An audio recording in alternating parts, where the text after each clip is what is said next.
vivemos por conta dessa esperança, e precisa ser assim. E tendo ela como base, escolhi alguns versos para lermos e meditarmos sobre a forma como precisamos esperar a vinda do Senhor Jesus. Ok? Quero começar a leitura com os irmãos. Por favor, abra sua Bíblia no livro de Isaías. Procura aí Isaías, por favor. Procura aí Isaías, capítulo 52. Isaías, capítulo 52.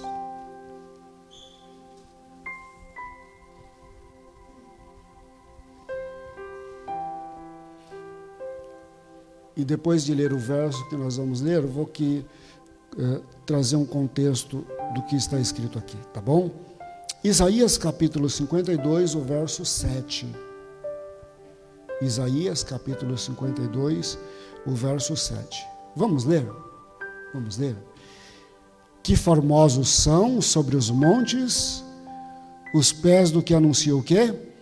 As boas novas, que faz ouvir a paz, que anuncia coisas boas, que faz ouvir o quê? Salvação, que diz a Sião, o teu Deus reina.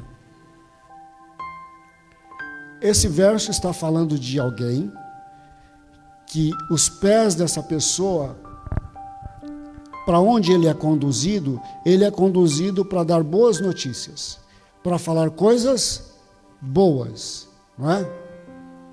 Você já conviveu com alguém no trabalho, ou em casa, ou na vizinhança, de pessoas que só tem coisa ruim de falar, coisa negativa, coisa triste, carregada, pesada? Sempre tem um defeito de alguém ou de alguma coisa para comentar. Já viveu com alguém assim? Já conheceu alguém assim? É terrível, não é? É terrível. Não é muito bom estar perto de alguém assim. Mas o profeta Isaías está dizendo quão formosos são os pés, são sobre os montes, os pés do que anuncia as boas novas, que faz ouvir a paz, que anuncia coisas boas, que faz ouvir a salvação, que diz a Sião, o teu Deus reina. No comentário bíblico adventista, vem trazendo o contexto desse verso para nós. Para ficar mais interessante de nós meditarmos nele, o comentário bíblico adventista diz o seguinte: esse verso ele tem duas aplicações que pode ser feita dele. A primeira aplicação é a seguinte, diz o comentário bíblico adventista para o livro de Isaías: não existe mensagem que traga mais alegria que a de livramento e paz. Não é verdade? Eu tenho um amigo, um vizinho, que por muitos anos ele foi escravo do álcool. E já há bastante tempo ele está liberto. E já há bastante tempo, hoje, ele é um dos coordenadores do AA, Alcoólicos Anônimos do Parque São Lucas. E você precisa de ver o empenho que este meu amigo tem nessa obra, nessa missão dele, de ajudar outros a se libertarem. É maravilhoso ver alguém que foi liberto, seja qual for a situação. E quando ver a pessoa vibrando com essa liberdade, com essa libertação, e que ela faz com que a bênção que chegou a ela agora alcance a outros também. É maravilhoso ver isso. Dia desses ele estava andando todas as lojas do Parque São Lucas, convidando as pessoas: olha, aqui perto tem um salão do AA, se você tiver alguém que precise, vá lá. Pessoa liberta. Então, aqui o comentário diz que isso é muito bom. Primeira aplicação desse texto é a seguinte: para os judeus, sob o jugo estrangeiro, eles estavam sob o jugo estrangeiro, nada poderia produzir mais alegria do que a certeza que o livramento estava próximo. Primeira aplicação, e essas palavras de Isaías, elas são um link para o que vem no capítulo 53, que depois vai falar do livramento espiritual do pecado, mas a primeira aplicação desse verso era o anúncio, não é? Preparando o coração do povo judeu de que a libertação está vindo, a libertação está vindo. A segunda aplicação é feita por Paulo.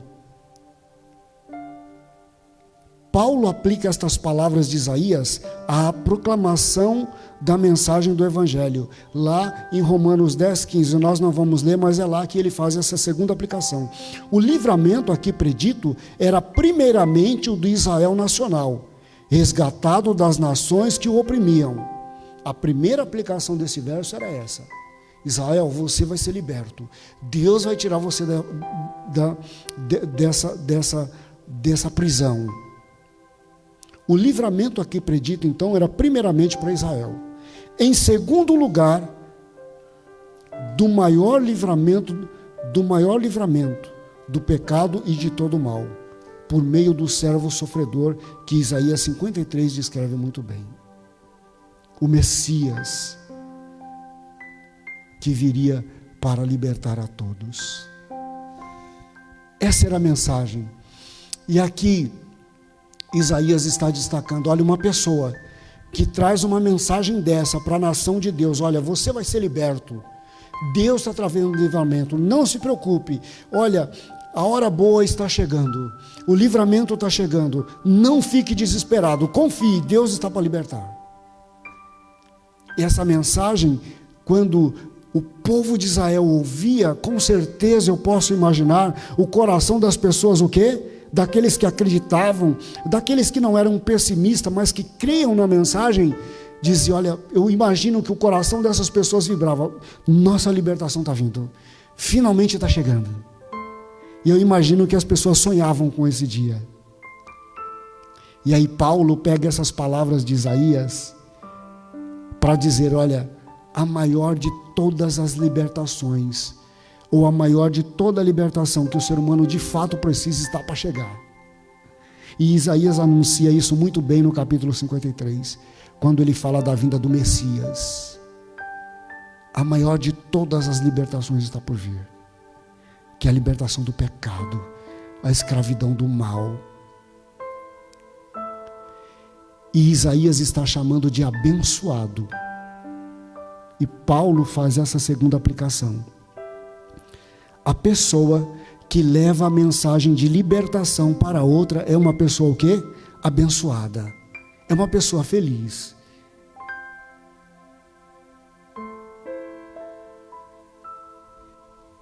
Eu quero ir para um outro verso com você, para irmos pensando nisso. E depois quero ler alguns textos de Ellen White sobre essa questão do nosso pensar da volta de Jesus. 1 Tessalonicenses, vamos lá? Mais para o finalzinho da Bíblia. 1 Tessalonicenses. O que Paulo fala meditando sobre a questão da esperança da volta de Jesus? Quais são as orientações, quais são aí as palavras que Paulo fala para nós, para a igreja de Tessalônica aqui, né? Sobre esse pensar a volta de Jesus, esse dia esperado, tão almejado, né? 1 Tessalonicenses,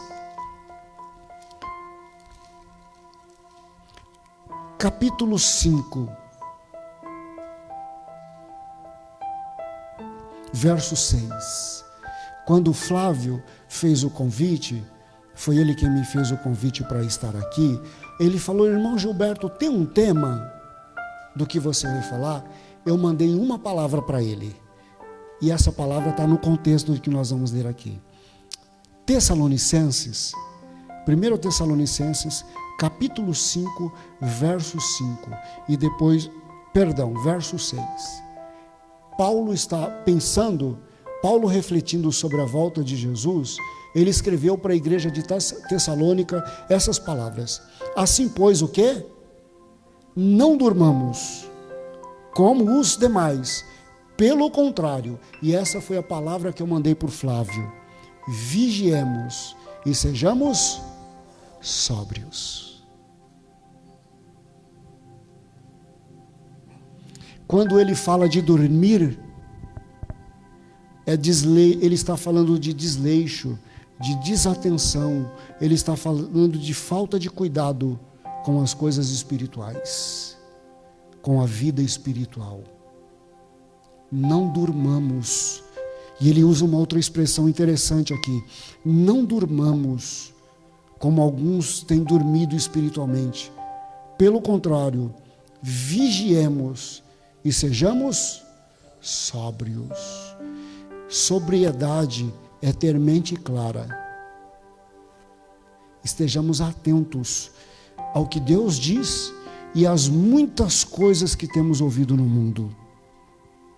Filosofias, doutrinas, saibamos fazer distinção do que é verdade e do que não é. Estar sóbrio. Mas tem uma palavra que Paulo usa aí, vigiemos. Estejamos atentos. E daqui a pouco eu quero ler umas palavras com os irmãos. Como é que podemos estar vigiando? Nesses dias em que nós aguardamos a volta do Senhor Jesus, como é que Deus espera que nós estejamos? De que modo? O que Deus espera de cada um de nós? Mais um texto e alguns versos para caminharmos aqui para o final da nossa meditação. Segundo a Pedro, também fala um pouquinho sobre essa espera nossa, esse desejo dessa bem-aventurada esperança que temos da vinda do Senhor Jesus. Pedro também escreveu algo relacionado a isso. Segundo a Pedro, no capítulo 3,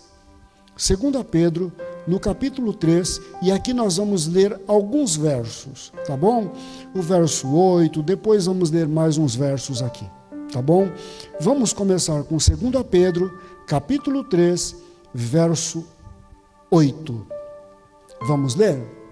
Há todavia uma coisa, irmão, amados, que não deveis esquecer, que para o Senhor um dia é como 1000 anos, e 1000 anos como?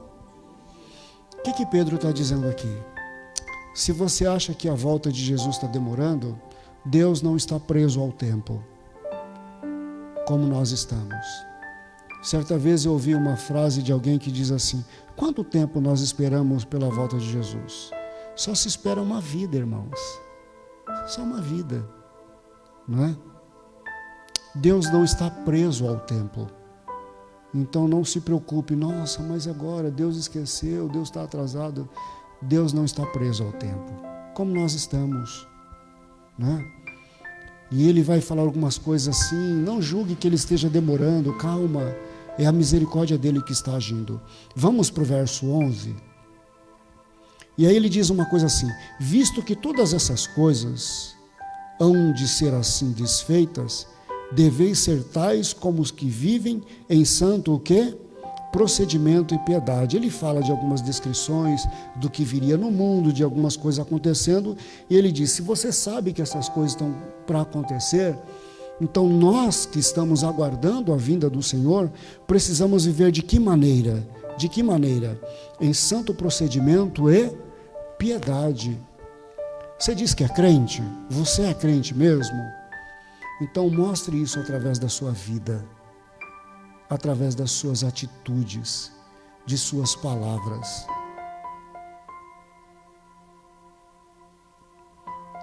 Alguém diz assim, de maneira até engraçada outro dia, né? Falar até papagaio fala, outro dia alguém disse, né? Ele não fala, na verdade, fica repetindo, né? Então você é cristão, mostre isso nos teus procedimentos, não é? Mas ele fala mais alguma coisa no verso 12, vamos ler. Esperando e o quê? Esperando e o quê? Ele diz mais? Verso 12. Apressando. Opa! Tem um elemento diferente aqui. Além de aguardar, eu posso contribuir para que a vinda do Senhor venha. A vinda do Senhor, o dia de Deus, diz aí, por causa do qual os céus incendiados serão desfeitos e os elementos abrasados se derreterão. No verso 14 ele diz ainda, olha o que ele fala: por esta razão, pois, amados, esperando estas coisas, o que? Os acontecimentos que vão se dar antes da vinda de Jesus, a própria vinda de Jesus, não é? Empenhai-vos por seres o quê? Achados de que forma, irmãos? Em paz, sem mácula, irrepreensíveis. Puxa, é uma vida aguardando Jesus. E nós quero ler algumas palavras aqui para os irmãos, para encerrarmos, mas não é uma vida de indiferença, não é uma vida de inatividade, não é uma vida de, espiritualmente falando, de braços cruzados. Há um livro que eu particularmente aprecio bastante, de Ellen White, e esse livro chama-se Serviço Cristão. Se você não leu esse livro, procure tê-lo, leia. É um livro que eu acho que todo cristão deveria ler. Na página 83 desse livro estão as seguintes palavras: tudo que há no universo consinta aos que conhecem a verdade a consagrar-se sem reservas à proclamação da mesma, tal como lhes foi revelada na mensagem do terceiro anjo. Aquilo que vemos e ouvimos nos conclama ao dever. A operação de instrumentalidades satânicas convoca todo cristão a permanecer no seu posto. Irmãos, Deus tem uma obra para que cada um de nós possa fazer, no sentido de contribuir, preparar pessoas, avisar pessoas: olha, o dia de Deus está chegando, Jesus está voltando, você precisa se preparar para esse dia. E Deus tem uma obra para cada um de nós. Aqui foi falado em algum momento dos pedidos que os irmãos vão levar aí alguns alimentos para as pessoas. Recentemente, nós estivemos com os meninos, os garotos dos desbravadores, levando algumas marmitas, fazendo alguns contatos com algumas pessoas. E em algum desses contatos, já por algumas vezes, eu me deparei com uma pessoa que eu conheço. E agora eu tenho feito uma obra de pedir a Deus que o Espírito de Deus toque o coração desse moço, para que ele queira se libertar, para que ele aceite uma ajuda da igreja para que ele se liberte. Mas antes eu estou orando para que o Espírito de Deus crie de verdade no coração dele essa vontade. Então, o que é que Deus está esperando de mim e de você enquanto nós aguardamos com alegria, com vontade a vinda dele? Que nós façamos alguma obra para ajudar alguém a se preparar, a estar atento, assim como você está, a estar aguardando esse dia. E ela diz mais ainda no Serviço Cristão, na página 83, a mensagem da próxima vinda de Cristo deve ser dada a todas as nações da terra. Um esforço vigilante, infatigável, é exigido para vencer as forças do inimigo. Nossa parte não é sentar-nos silenciosos e chorar e torcer as mãos, mas erguer-nos e trabalhar para esse tempo e para a eternidade. Olha o que ela fala: faze alguma coisa, faze-o logo, com todas as forças. Mesmo a asa de um anjo, essa declaração é impressionante, mesmo a asa de um anjo desfaleceria com um repouso muito longo, e o próprio Deus, sem nativo, não seria mais bendito. Isso é muito sério. A salvação é para ser compartilhada. De toda a oportunidade que Deus nos der, nós temos que procurar avisar as pessoas. Amigo, você está vendo? Alguém falou das tragédias aqui. Você está vendo tudo isso? Tudo isso é um anúncio de que o nosso mundo está chegando ao fim. E Deus quer que você esteja pronto. E Ele tem uma mensagem para você. Quer ouvir um pouco dela? E Deus tem preparado cada um de nós, irmãos. Não importa se você sabe cantar ou não, se não é o seu dom, sabe pregar, não sabe. o talento, o dom que Deus tem te dado, use-o para avisar as pessoas de que o Senhor está voltando, de que o dia de acerto da humanidade com Deus está chegando. E Deus nos quer pronto para recebê-lo. Ela diz mais algumas palavras na página seguinte, que é a página 84 do livro Serviço Cristão. Ela diz o seguinte: o tempo requer energia e resoluta atividade da parte dos que creem na vida, na verdade presente. Devem ensinar a verdade, tanto pelo preceito como pelo exemplo. Irmão, se você diz que é cristão, as pessoas estão pouco ligando para o que você fala. Se você fala que é ou não. Elas estão paradas observando para ver se a sua vida mostra isso mesmo, se você é de verdade. Eu posso falar 1 milhão de palavras bonitas, belas, maravilhosas. Mas uma vida, uma ação que não seja coerente, desfaz todas essas palavras. Preceito e exemplo. Vou falar para as pessoas: olha, Jesus está voltando, a gente tem que se preparar. E a pessoa olha para você e fala: mas esse camarada parece que não está muito se importando com a volta de Jesus, não. A vida dele, o modo como faz, os negócios dele, parece que ele não acredita muito nisso que ele está me falando, não. Nossa vida tem que mostrar: Jesus está voltando, amigo. Eu creio nisso. E a gente precisa se preparar. Então, a nossa vida precisa revelar isso. E finalmente, queridos, na próxima página desse livro, a página 85, ela faz uma pergunta: qual é nossa posição no mundo? Para que você está nesse mundo? Já parou para pensar nisso? Para que Deus me trouxe lá de Morraria, no fundo de Mato Grosso do Sul, para São Paulo, fazer eu conhecer a verdade que conheço hoje? Esse lugar existe, viu, gente? Morraria, eu morei lá. Era uma vilinha, tinha só uma rua, mas existe. Está no mapa aí de Mato Grosso do Sul, procura que você vai achar. Foi de lá que Deus me trouxe. Através de meus tios, me fez conhecer esta verdade. Qual o propósito dele? Não foi sem propósito. Primeiro foi para que eu pudesse ser salvo, mas depois para ajudar outros a se salvarem também. Qual é a sua posição no mundo? Como é que você tem vivido? Para que você tem vivido? Parou para pensar nisso já? Deus está perguntando isso para você hoje. Qual é a tua posição no mundo?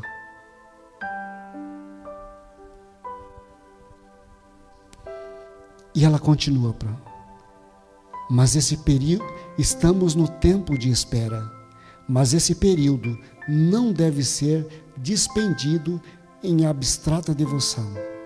Esperar, vigiar e o vigilante trabalho devem ser combinados.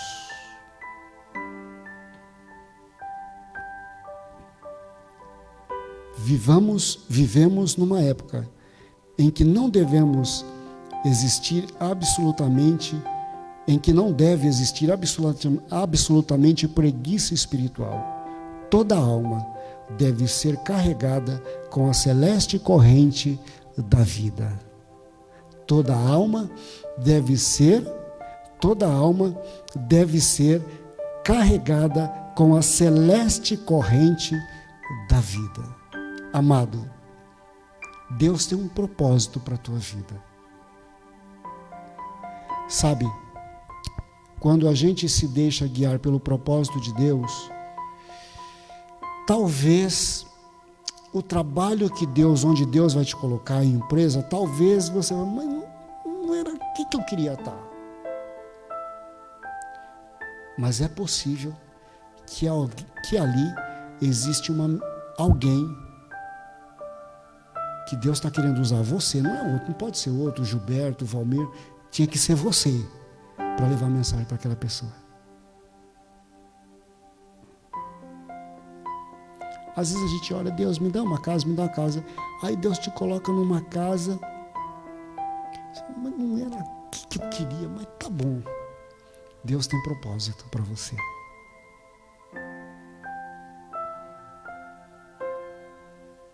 Vivamos com propósito, irmãos. Esse é o desejo de Deus para mim e para a tua vida. Anuncie que Jesus está voltando, mas viva no teu coração todos os dias essa esperança. Que nossos familiares, nossos colegas de trabalho, nossos vizinhos, qualquer pessoa com quem entrarmos no ônibus, que nossa fala, nossa atitude revele isso.